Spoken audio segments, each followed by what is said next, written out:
Добрый день, друзья! Вы заметили, сколько на наших улицах появилось китайских машин? И день ото дня их все больше и больше, и выглядят они все круче и круче. Мы начали засматриваться и провожать взглядом китайские авто. Что происходит с этим миром? До недавнего времени многие относились к китайским телегам как к дешевой альтернативе известных марок. Бэхи, Мерсы, Опели, Тойоты, Ниссаны и Хонды. Не говоря уже о Феррари и Ламборджини. Какой Китай? О чем вы? Тот, кто садился за руль Черри Амулет, впускал тихую грусть в свое разгоряченное сердце. Помните его уровень безопасности и количество звезд NCAP? Ролик с краш-теста до сих пор стоит у меня перед глазами. От машины остался только багажник. Уровень надежности соответствовал цене автомобиля, и казалось, так будет всегда. Красочная обертка снаружи и дохленько внутри. Но, как говорил известный персонаж из фильма «Пираты Карибского моря», «Кажется, ветер-то переменился». В нашем исследовании мы хотим разобраться, что же сейчас происходит в мире машин, понять роль и место Китая в глобальном автомобильном бизнесе, ответим на вопрос, на чем будут ездить наши дети в будущем. И самое главное – подумаем, станут ли все автомобили в мире китайскими. Об этом в нашем специальном китайском выпуске. Чунпэй, Вэнчу, Цоу. Шанхай 2023. В каком павильоне стояла Лада Приора? Ты что, с ума сошел? Чтобы сходу разрушить ваше возможное пренебрежение к китайскому автопрому, давайте сначала отправимся в Шанхай, где в этом году прошел международный автосалон. И на этом автопате, безжалостно тесня Париж, Женеву, Лондон и Нью-Йорк, китайцы взорвали постковидную, автомобильную, атомных масштабов бомбу. Обалдели все, и больше всех европейцы. Давайте вместе оценим масштаб шанхайского автосалона 2023. На выставке было представлено более 1200 моделей. Явлено миру почти 100 совершенно новых разработок, более 50 концептов и почти 300 автомобилей, работающих на новой энергии. И большая часть их из Поднебесной. Просто огромные цифры для одного автосалона. Если сказать, что европейцы были напряжены, то это ничего не сказать. Энергия китайского наступления чувствовалась повсюду. Особый интерес у посетителей вызывали новые игроки авторынка. Итак, запоминаем новые имена в автомире. Здесь и далее в оригинальном произношении. Возможно, совсем скоро у кого-то из вас появится авто одной из этих марок. NIO, Xiaopen, Zeekr и Юаньхан.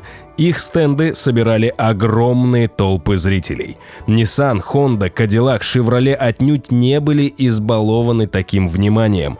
Давайте пробежимся по наиболее интересным представителям китайского дизайна 2023 года, чтобы у вас сформировалось понимание того, как сейчас выглядит четырехколесный китаец. Экспонатов было огромное количество. Мы намеренно опускаем иностранные достижения и говорим в данном видео только о Китае. Юаньхан U8 от BYD – электрический внедорожник для бездорожья, ценник в районе $125 тысяч. Огромный табун из 1000 лошадей под капотом. На нем применена технология UC-Funk, которая включает 4 независимых двигателя, установленных на каждом колесе. Внедорожник может поворачиваться на 360 градусов на одном месте. Данная технология позволяет сохранить контроль над автомобилем в случае повреждения одного колеса. Новая система полного привода в 100 раз более резвая, чем традиционная. Юаньхан U8 благодаря водонепроницаемому корпусу способен форсировать даже небольшие водоемы. Интерьер, как и у всех современных китайских авто, будет оборудован огромной ЖК-панелью приборов и большим центральным сенсорным экраном. Максимальная мощность каждого из 4 двигателей составляет 325 лошадиных сил, а максимальный крутящий момент достигает 420 ньютон-метр. Разгоняется до 100 км в час за 3 секунды. Внедорожник – это нормально? Что же ждать от суперкаров, если внедорожники стреляют как пули? Смотрим на Юаньхан Ю9 Суперкар. Опять от BYD, и у него уникальная система подвески, не похожая ни на одну другую. Она позволяет менять высоту подвески независимо на разных колесах, а также может подпрыгивать на месте, отрываясь всеми колесами от земли. Думаете, это все ради выпендрежа? Отнюдь нет. Благодаря адаптивной подвеске Сверхкар может двигаться ровно и на 3 колесах. Например, вы прокололи или напрочь отломали колесо, наехав на открытый люк. Машина доедет в ремонт и на 3. Вы скажете, что это ерунда, мол, не часто колесо отлетает. Все так, но это характеризует уровень развития технологий. Это совершенно новая интеллектуальная система управления кузовом автомобиля, и она чисто китайская.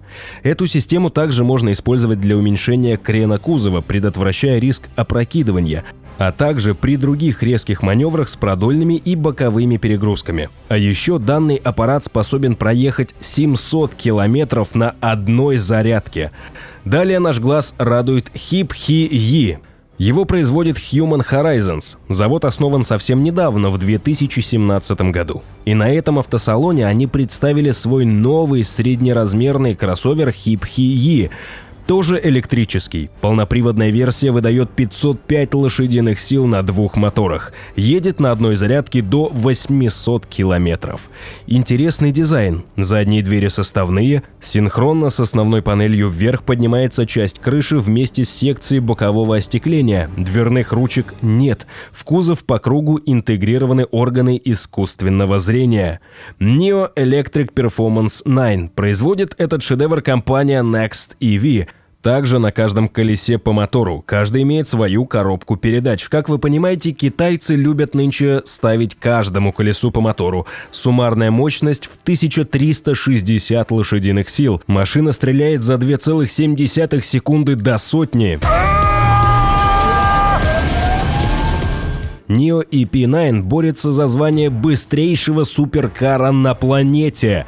Он на трассе обогнал Mercedes-Benz SLS AMG ED. В процессе езды на нем перегрузки достигают 3 единиц, поэтому пилот размещается в специальном сидении.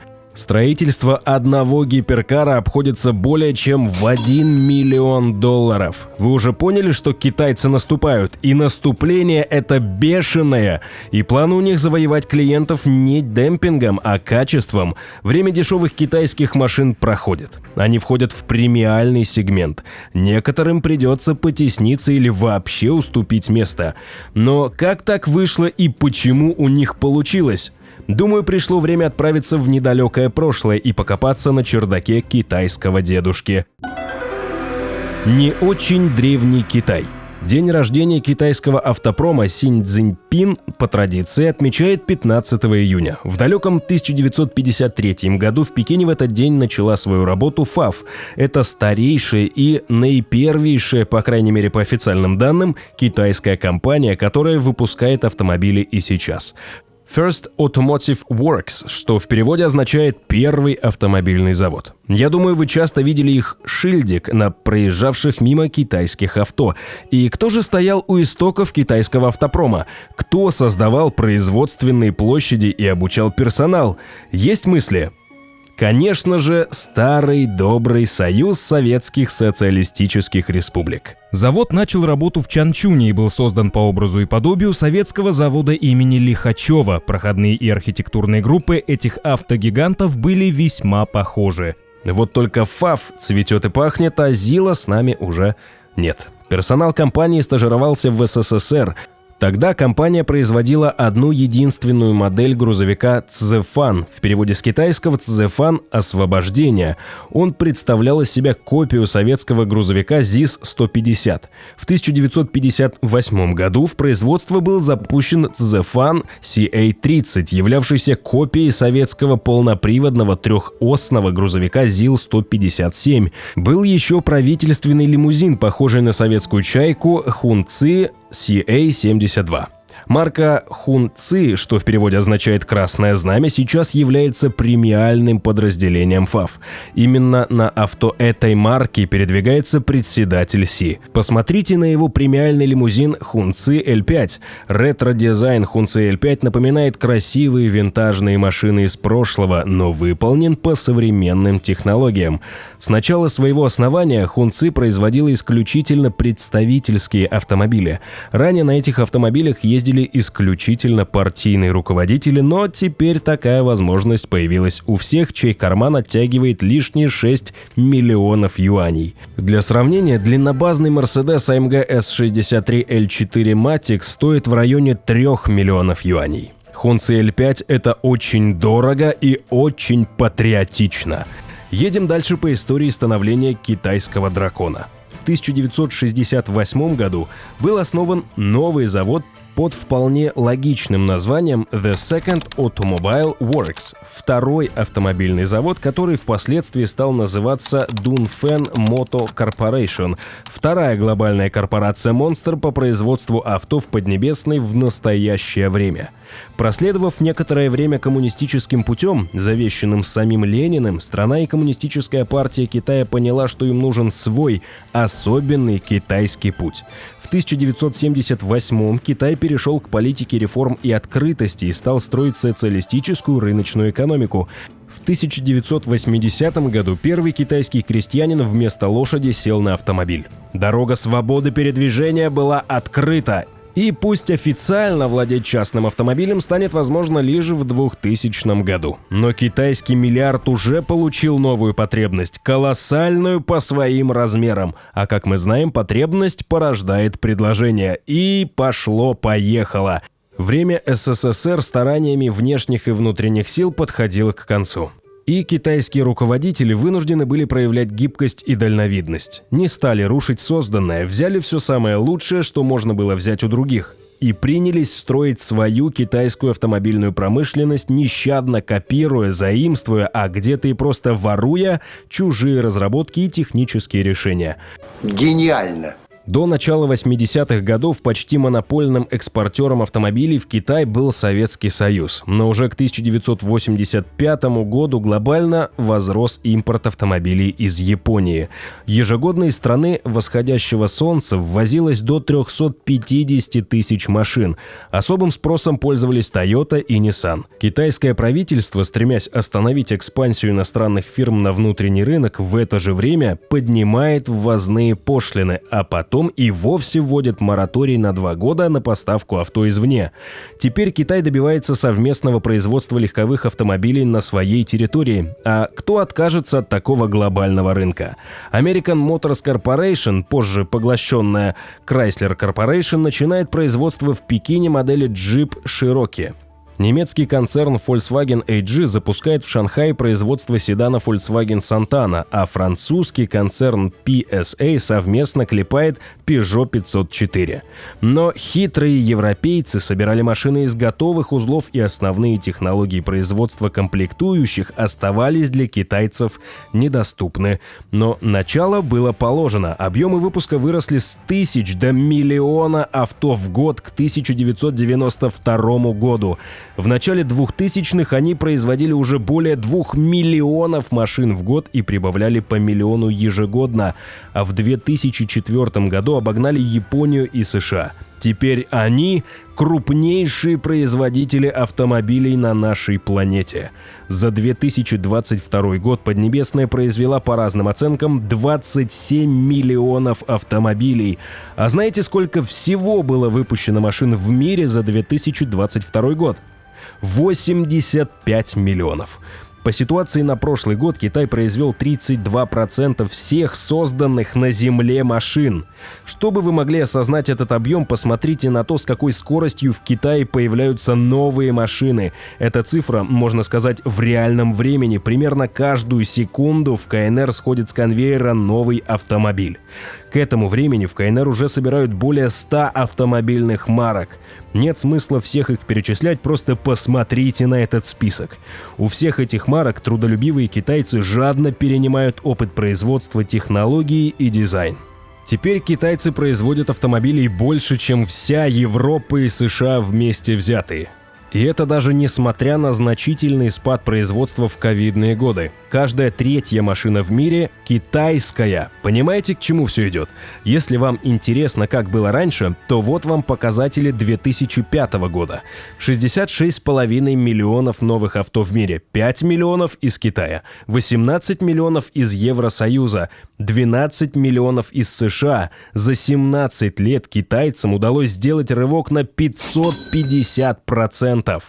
А что в России, спросите вы? За 2021 в нашей стране было произведено 1,5 миллиона авто.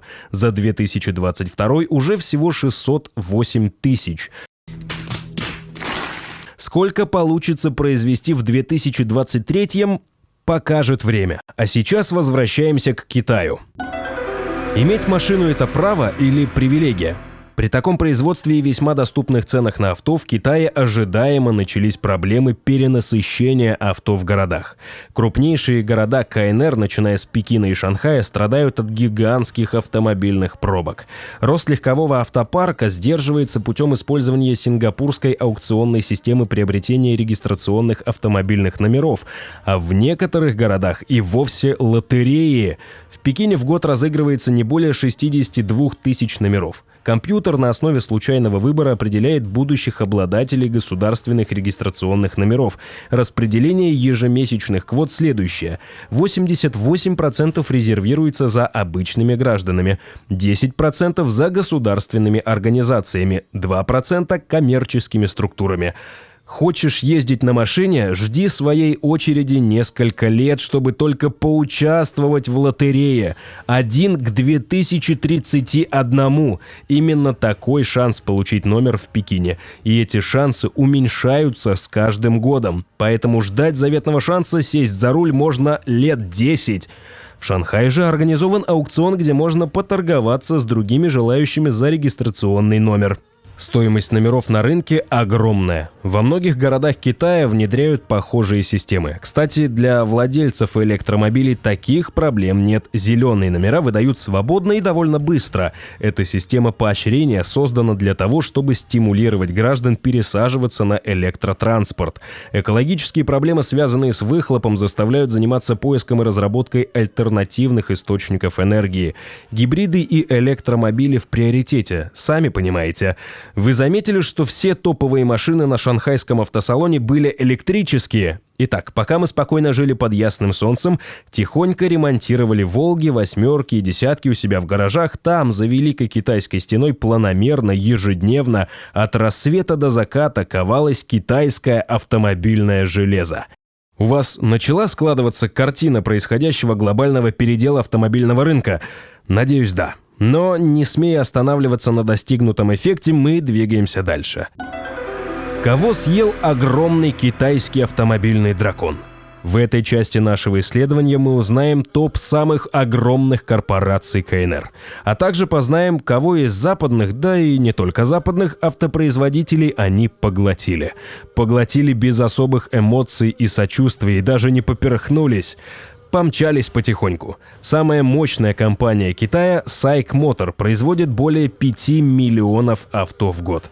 Далее идет тот самый первый автомобильный завод FAW Group и Dongfeng Motor, который клепает более 3 миллионов авто ежегодно. Следом Chang'an Automobile и Guangzhou Automobile Industry Group. Объем выпуска больше 2 миллионов за тот же период. На хвост им наступают Beitze Group, Цзы Ли Холдинг Групп, Great Wall Motors Chiuri Automobile и BYD с твердым миллионом на каждый из заводов. Для справки, Toyota выпускает более 8 миллионов автомобилей в год, Volkswagen 5 миллионов, Ford более 3, BMW и Mercedes приносят счастье 2,5 миллионам пользователей в год каждый. Американский GMC не дотягивает слегка миллиона, а российская Lada генерирует чуть-чуть более 200 тысяч изделий. Увы, ученик явно превзошел учителя. А теперь о тех компаниях, которые распрощались со своими основателями и свою прописку пишут теперь иероглифами. Вы знали, что знаменитый Volvo принадлежит китайскому автоконцерну Цзы Ли? Pirelli китайскому химическому гиганту Sinochem Holdings, Saab под контролем китайской корпорации Evergrande Group, а Hammer поглощен Sichuan Techzhong Heavy Industrial Machinery Co. И это далеко не полный список. Доля владения акциями автомобильных европейских и американских концернов китайцами огромна, и она растет с каждым днем. Не обошлось и без российско-китайской дружбы, а именно общем совместном проекте «Москвич-3», о котором вы наверняка слышали. Данный автомобиль серийно выпускается с ноября 2022 года на заводе «Москвич» в Москве. Процесс освоения выпуска автомобиля рассчитан на несколько этапов. На первом этапе автомобиль будет полностью собираться на заводе в Китае. Там же его обратно разбирают и перевозят контейнерами в Москву, и опять на сборочной линии собирают. Устанавливают фирменный шильдик с маркой «Москвич», правда, его также штампуют в Китае. На крайнем этапе планируется начать выпуск российского электромобиля из основных российских важнейших компонентов на собственной универсальной платформе – электродвигатель, батареи, редуктор. Интересно, останется ли «Москвич» из Москвы белокурым москвичом или будет все-таки с узким прищуром глаз? Поживем – увидим. Lotus, Ferrari, Lamborghini и Porsche переезжают в Поднебесную. Спешим сообщить, что Lotus теперь цветет на китайские деньги и контролируется тем же Цзили, который выделяет $2 миллиарда на его развитие. Планы амбициозные. Lotus должен превратиться в полноценного конкурента Ferrari, Porsche и оранжевого Lamborghini. А ведь давно Lotus нас не радовал, не так ли? И вот они вернулись, да еще как! Новинка называется Evija и была разработана Lotus совместно с компанией Williams Advanced Engineering. Это самый мощный электромобиль в мире. Благодаря пользованию 4 электродвигателей по одному на каждое колесо, мощность Evija составляет 2000 лошадиных сил, а максимальный крутящий момент аж 1700 ньютон-метр. С места до 100 км в час Evija разгоняется менее чем за 3 секунды. Менее чем за 6 секунд в 200 км в час, а если пройдет 9 секунд на спидометре, будет уже 300 км в час. Сейчас Lotus выпускает порядка 1500 автомобилей в год, тогда как Ferrari более 8000, а Porsche более 200 тысяч. Но главное, Ferrari и Porsche более известны в мире, и они более технически совершенны. Задача превзойти их с конструкторской точки зрения и утереть нос в объеме продаж. Слава Всевышнему, Ferrari и Lamborghini остаются итальянскими. Пока. Но у них появляется очень сильный конкурент, и у этого конкурента денег столько, что мало не покажется.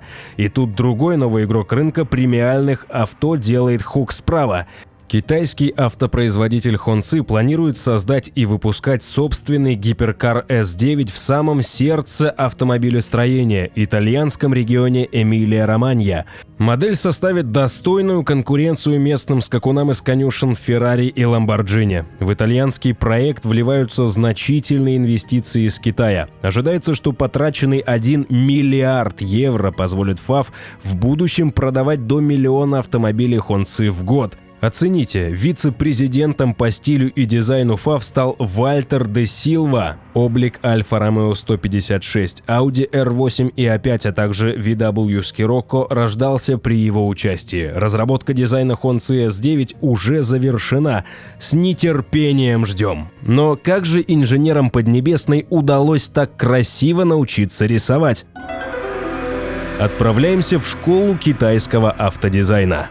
Китайская школа автомобильного дизайна набирала в первый класс в далеких 50-х годах. Тогда там преподавали советские эксперты. Китайцы просто собирали машины по чертежам, не привнося заметных изменений в конструкцию и внешний вид машин. Помните рассказанную ранее историю про первый автомобильный завод? Но так продолжалось совсем недолго. На втором этапе своего развития они начали беззастенчиво копировать ведущие автомобильные бренды, меняя иногда оптику, решетки радиаторов и всякие нашлепки по мелочи. Вот вам для примера Dongfeng CA71, который внешне копировал французский седан Simca Vedette, а Dongfeng как 2 капли похож на нашу Волгу-21. Посмотрите на Hongqi с серийным номером вместо названия. Китайский кабриолет, переделанный из Audi 100 C3. Примеров масса, останавливаться не будем. Впереди нас ждет масса интересного. На третьем этапе инженеры страны, расположенные ближе остальных к небу, по их мнению, начали практиковать жуткие по своей смелости и корявые по своей эстетичности эксперименты по скрещиванию нескрещиваемого и сочетанию несочетаемого. Морду от одной машины прикрепляли к заднице от другой, между ними втискивали салон от третьей, называли это пламенящим сердце названием и отправляли колесить по свету. Немного пройдемся по этому автоужасу и заодно сыграем в «Угадай, у кого украли». Начнем с сложности «Новичок». Встречаем с трепетом и унынием Luxin iStar. Думаю, тут не нужно много времени, чтобы догадаться, что это китайский Мерседес для бедных с нереализованными амбициями. А вот Кифенг K7. Этот гольф-кар идеально подойдет, чтобы дети зажиточных родителей ездили на нем в детский сад. Тут тоже довольно просто. Это смелая подделка на небезызвестный гелик. А что? Мощно, молодо, дерзко, ну и почти похоже. Вот тут немного посложнее. Невероятный Шендонг Кили Фэнж P8. Тихая грусть в его глазах слабо напоминает могучий пам-пам Бугатти Широни. Получился страшненький близнец, но зато более доступный простому любителю скорости. Максимальная скорость целых 65 км в час после чип-тюнинга. Всем скоростям скорость, увы, до сотни не разгоняется. А помните Чиури Тига первого поколения и его внешнее сходство со знаменитой Toyota RAV4? У Lifan X60 тоже в родне были рафики, но с меньшим участием. Вот и Brilliance V5 получилась очень похожей на BMW X1. Зря, что ли, завод BMW выпускает X1 в Китае в соседнем ангаре. Кто-то, похоже, спер чертеж по-тихому. Кстати, вернемся к москвичу. Если думаете, что этот копировальный станок работает только в одну сторону, то вот вам Landwind X2. Узнали? Как выяснилось, китайский Xerox готов делать клоны не только именитых мировых брендов. Компания Landwind удивила своей вариацией на тему вазовского X-Face. В этот великий копипаст-период качество сборки продолжало оставаться на невысоком уровне. Электрика глючила постоянно, двери то захлопывались, то нет. Иммобилайзер иногда посылал хозяина по известному адресу, а ручка рычага КПП вместе с чехлом из дешевого кожзама могла остаться в руках на очередном переключении быстрой передачи, ну или не совсем быстрой. Будь проклят тот день, когда я сел за баранку этого пылесоса! Зато машина ехала, и ехала почти неплохо. Но вот настал четвертый этап. Накопленные деньги жмут китайские руки, а амбиции выходят за пределы галактики. И Китай начал скупать известных дизайнеров и инженеров по всему свету, зачастую со всеми потрохами, включая сами авто-ателье с их кофемашинами. Большие зарплаты и безудержные перспективы всем интересны. Многие компании из Поднебесной открыли свои дизайн-центры в Европе, Японии и США, куда и по сей день заманивают самых известных дизайнеров и вкладывают огромные деньги в развитие собственного стиля. Автохудожникам даже не приходится переезжать для работы в Китай, работают дома. Пройдемся немного и по известным фамилиям, так сказать, для расширения собственного, или вашего кругозора. Китайский автогигантище Great Wall Motor, которому принадлежит небезызвестный Хафу, назначил на должность шефа своих матерых дизайнеров-британца Фила Симмонса. Если кто-то не знает, он 10 лет трудился в компании Land Rover. Он креативил такие известные модели машин, как Discovery или Discovery Sport, Range Rover Velar, Range Rover Evoque, Range Rover и Range Rover Sport. И вот пример его нового творения. Вместе полюбуемся линиями недавно появившейся в России модели Хафу Dargo.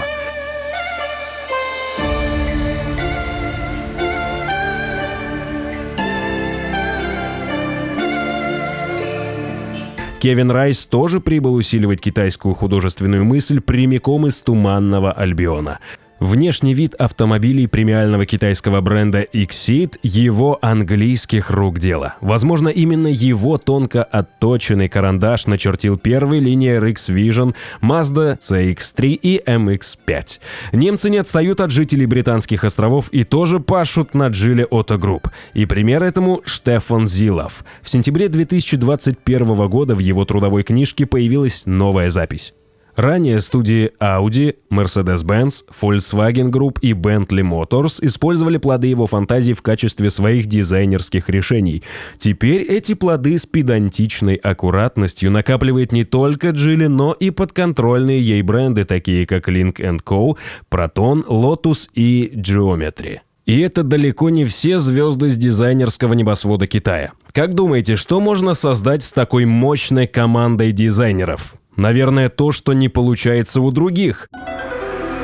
Почему у китайцев получается, а у других нет?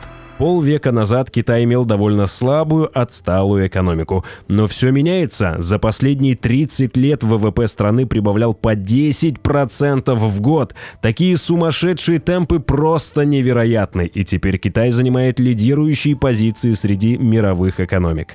Как же удалось этой стране достичь таких показателей? Как зарождалось экономическое чудо и каковы его причины? До исторического пленума Коммунистической партии Китая в 1978 году эта страна развивалась медленно. Программа «Большого скачка» Мао Цзэдуна принесла в основном разочарование, и Дэн Сяопин начинает модернизировать экономику. Революционной идеей было провозгласить курс на социалистическую рыночную экономику, и это первое чудо китайского народа. Они сочетали доселе несочетаемые понятия. Две экономические системы – планово-распределительная и рыночная – заработали одновременно. Они не стали рушить таким трудом созданное государство, не стали применять шоковые методы перестройки и оказались категорически правы. Новый правительственный путь назвали курсом реформ и открытости. Дэн Сяопин мудро, плавно и последовательно перевел экономический поезд Поднебесной на рыночные рельсы и сохранил при этом коммунистический тепловоз. Сейчас, наверное, переоборудован в электровоз. Жаль, что этой мудрости не хватило на их соседей. Социалистическая рыночная экономика – так называется их модель регулирования рынка. Преобразования в промышленности не заставили себя долго ждать. Промышленные предприятия были почти освобождены от директивного планирования, их трансформировали в самоокупаемые организации.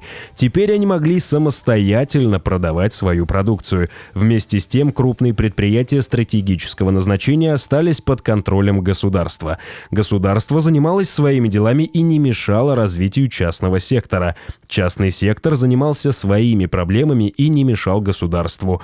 Была даже сделана ставка на внешние инвестиции, двери Китая открыли инвесторам, и деньги потекли рекой. Были привлечены миллиарды долларов. К концу 90-х в этой стране работали тысячи совместных предприятий. На всех этапах проведения реформ органы государственного управления искусно руководили процессом, стараясь не перегибать палку и не переусердствовать. Кроме того, вспомним, что Китай обладает значительными трудовыми ресурсами. Спрос на бирже труда Поднебесной значительно больше предложения. Отсюда низкие зарплаты и высокая производительность. А производители радуются низким издержкам. Собирай да собирай машинки. Китай сделал упор на развитие именно высокотехнологичной отрасли промышленности, а не на добычу и продажу природных ресурсов. Ведь кремний дороже и намного выгоднее продавать в виде чипов, а не в виде кремния. Вектор был взят на экспорт, валютную выручку и освоение новейших технологий. Пока другие качали нефть, китайцы качали мозги. Но что можно сделать без разведки? Наверное, ничего серьезного. И пришли они, китайские автомобильные разведчики. Если на автосалоне нет армии китайцев с фотоаппаратами, то это не автосалон или на нем нет ничего нового. Все, что появляется на этом свете, будет изучено ими, отфотографировано, отсканировано, измерено линейкой или другими вспомогательными инструментами. В их глазах нет и тени стеснения. Они ходят как поодиночке, так и мелкими группами. Открывают капоты, багажники, заправочные лючки, срисовывают все мелочи без разбора. Если вы представите публике достойный экземпляр автомобиля, полученный в результате долгой и упорной работы огромного коллектива, помните, они его скопируют и клонируют, без эмоций и сожаления. Кроме того, они выбьют у несчастных представителей брендов всю интересующую их информацию, насколько это возможно и насколько болтливым окажется представитель. Каждый китайский авторазведос придет подготовленный со схемой и подробным планчиком и сделает свое суровое дело, как копировальная машина Xerox. Но не отчаивайтесь, так они поступают не только в автоиндустрии, так везде. А что будет, когда все разведано и все построено? Тогда самое время придумать хитроумный, коварный план по внедрению своей продукции на мировой рынок. И здесь китайцы, владея огромным модельным рядом для каждой страны, разрабатывают индивидуальный план автомобильного вторжения. План автомобильной экспансии в Россию. Вернемся к тому, с чего начинали. Новые китайцы на наших дорогах. Давайте посмотрим, на чем мы в ближайшее время будем ездить. Chiuri Tiggo 9 – флагманский гибридный кроссовер, который по размерам сопоставим с Kia Sorento. Под капотом 2-литровый двигатель Kunpeng Power Plus стандартный, теперь для китайцев электромотор. Суммарную мощность автомобиля мы вам пока не скажем. Знаем только, что полноприводная модификация сможет разгоняться до 100 за 4 секунды. Обычная версия Tiggo 9 будет привозиться с 2-литровым турбодвигателем мощностью 261 лошадиная сила и 8-ступенчатым автоматом. Старт продаж должны объявить в ближайшее время. Сколько будет стоить? Наверняка немало. Возможно, следом приедет новый гибридный седан Chiuri Ariza Star. Расход топлива всего 3,8 литра на 100 километров, а до 100 может разогнаться менее чем за 4 секунды. А вот и полюбившийся нам Exit. Премиальный сегмент, новое семейство Xlantix. Машины построены на оригинальной платформе и оснащены электрическими силовыми установками. Вот их представители. Exit Sterra ES. Силовая установка может состоять из одного или нескольких электромоторов. Разгон до первой сотни занимает 3 секунды. Проехать на одной зарядке сможет до 700 километров. При этом пополнит батарею до 80% всего за 10 минут. А на 150 километров уедет, если заряжать, пока младший сын завязывает шнурки на коньках. Exit Sterra ET, у него силовая установка будет полностью электрической. Премиальный Hongqi, возможно, скоро появится на премиальном рынке России. Аурус перестал спать спокойно. Может быть, это случится уже в конце этого года. Какие модели приедут в Россию, пока держатся в секрете. Но эти машины при большом желании уже можно найти у нас, если вам нравятся серые схемы. Например, вы можете захотеть этот Hongqi HS3 с 2-литровым турбомотором мощностью 252 лошадиные силы с 8-ступенчатой автоматической коробкой передач. А может, приглянется Hongqi HS5 с 2-литровым двигателем в 252 лошадиные силы, ну или полноразмерный кроссовер HS7 второго поколения. Он вполне сможет конкурировать с BMW X5 или Audi Q7. Ну а для любителей танков в нашу страну привезут танк Э500 с гибридной силовой установкой, 2-литровый мотор, электродвигатель и 9-ступенчатая коробка передач. Суммарная мощность 400 лошадиных сил, стоимость машины в районе 5 миллионов рублей. Кому не нравится танк Э500, тому, возможно, подойдет танк Э400, полноприводный брутальный автотанк. Гибрид, мощность 408 лошадиных сил и 750 ньютон-метр крутящего момента. На одной электрике едет до 100 километров, а разгоняется до 100 за 7 секунд. А вот и коварнейшие JAC QX. Они особо интересны для россиян. Ведь это новые москвичи с новыми лицами. Но китайцы будут заниматься не только москвичами, но и собственные модели тоже будут продавать. JAC JS6 – это известная нам бензиновая версия данного автомобиля. Узнаете? А что же FAV? На бывшем заводе Nissan в Санкт-Петербурге, возможно, будет налажен выпуск машин данного бренда, а продаваться данные модели, скорее всего, будут под маркой Lada. Lada X-Cross 5, которая является развитием FAV Bestune T77, первая в планах на выпуск. Ах, вот где была Lada. На чем же будут ездить наши дети? Наша жизнь течет, и все в ней меняется. Одни производители уходят, другие приходят. Renault, Nissan и General Motors решили полностью прекратить свою деятельность в России.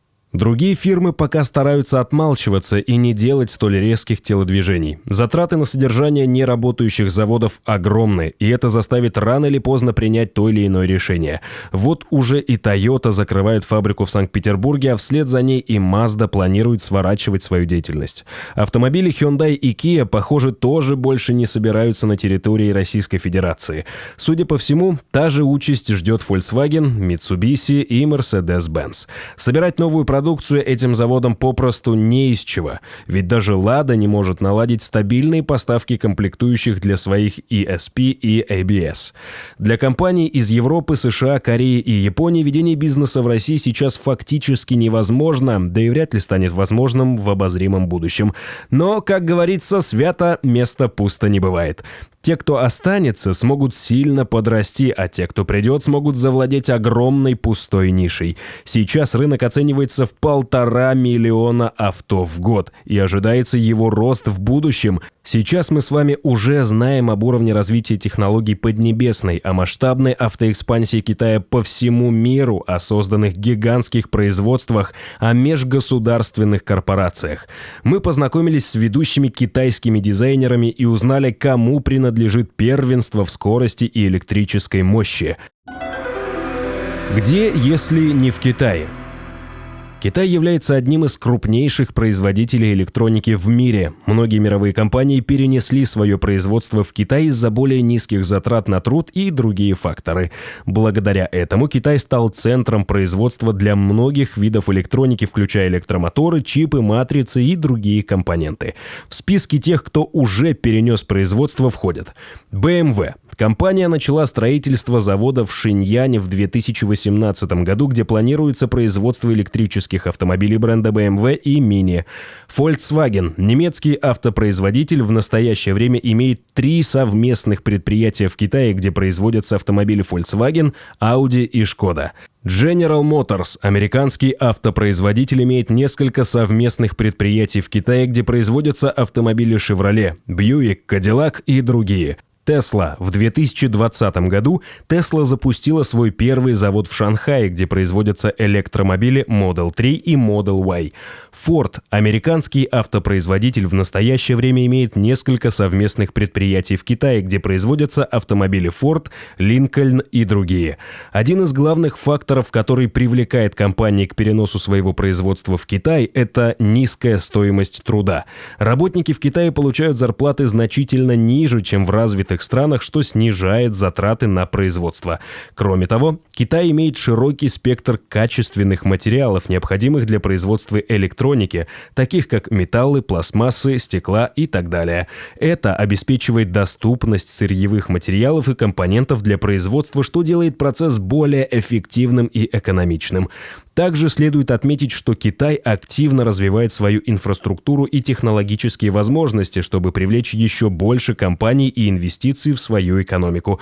Например, правительство Китая вводит различные льготы и налоговые ставки для иностранных компаний, что делает Китай еще более привлекательным для инвесторов. Так, с 2018 года Китай снизил налог на импорт электромобилей с 25% до 15%, что сделало экспорт автомобилей более выгодным для компаний, производящих электромобили за границей. Кроме того, в рамках Made in China 2025 китайские власти призывают к увеличению доли местных компонентов в производстве автомобилей, чтобы увеличить национальную самодостаточность в этой отрасли. В связи с этим иностранные компании, которые хотят оставаться конкурентоспособными на китайском рынке, должны инвестировать в местное производство и разработку.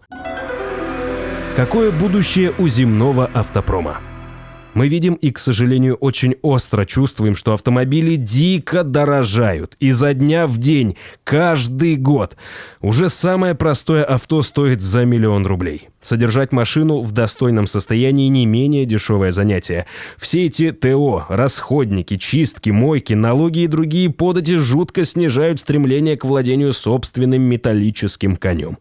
Такие тенденции преобладают во многих странах, и прогрессивная часть общества, в основном его молодая составляющая, нашла выход.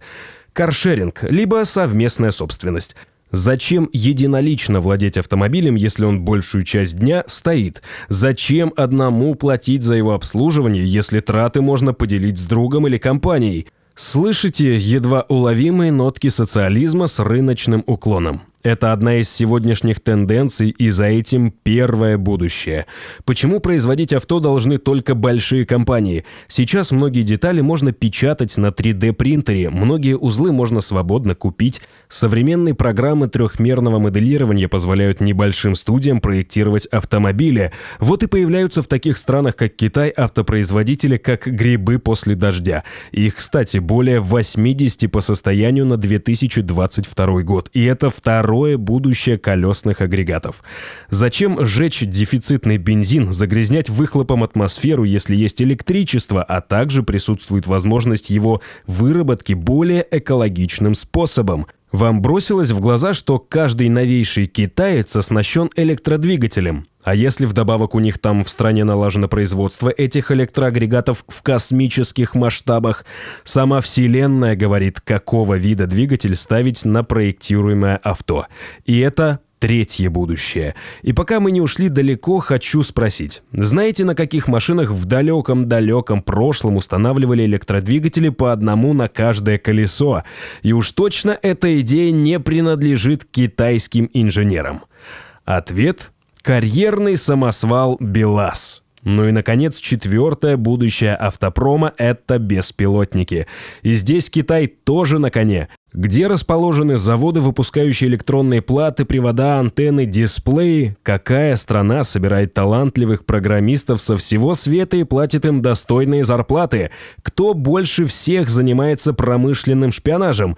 Думаю, вывод очевиден. Ясно одно. И это основное правило на нашей планете. Тот, кто не способен бороться за свое существование и кто не успевает, будет вынужден остаться в прошлом. Будущее не терпит слабых. Станут ли все-таки все автомобили китайскими? Как мы выяснили с вами ранее, на данный момент Китай штампует около 30% от общего объема производства автомобилей в мире. По данным China Association of Automobile Manufacturers, к 2025 году Китай произведет более 30 миллионов автомобилей в год. А если верить McKinsey & Company, к 2030 году Китай будет производить 35 миллионов автомобилей в год. Важно отметить, что данные прогнозы могут быть изменены в зависимости от многих факторов, таких как изменение экономической ситуации в Китае и в мире, изменение потребительских предпочтений, регулирование правительства и так далее. Как вы понимаете, в ближайшие 10 лет Китаю светит максимум захват 40-50% мирового автопроизводства. Что будет дальше, тяжело сказать наверняка, но вероятность того, что все автомобили в мире будут производиться в Китае, крайне мала. Различные компании по разработке автомобилей будут продолжать развивать производство в других крупных регионах, таких как США, Япония, Южная Корея, Германия и другие, чтобы расширить свои глобальные рынки и снизить риски, связанные с геополитической нестабильностью или рисками логистических задержек. Тем не менее, Китай продолжит оставаться одним из крупнейших центров производства автомобилей в мире, и его доля в мировом автомобильном производстве будет, вероятно, продолжать расти и в 2030-х. Китайская мудрость. Человек, который смог сдвинуть гору, начинал с того, что перетаскивал с места на место мелкие камешки. Как мы смогли убедиться, залог успеха скрывается за десятилетиями кропотливой работы. Можно отрицать значимость этого успеха и не верить в то, что китайский автопром можно воспринимать всерьез, но я думаю, каждый из вас согласится, что китайцам удалось сделать то, чего хотели бы достичь многие страны и бренды. Мы являемся свидетелями становления абсолютно нового явления в мировом автопроме. Последний раз что-то подобное было в эпоху расцвета японских авто. Но это уже тема для совершенно другого выпуска. Я надеюсь, мне удалось помочь вам разобраться в новой автомобильной реальности. Жду ваши мысли в комментариях. Также не забывайте подписаться на канал, чтобы не пропустить наш новый выпуск. Удачи на дорогах, скорости в мыслях и безопасности в будущем. Берегите себя. До новых встреч на канале. Спасибо за внимание.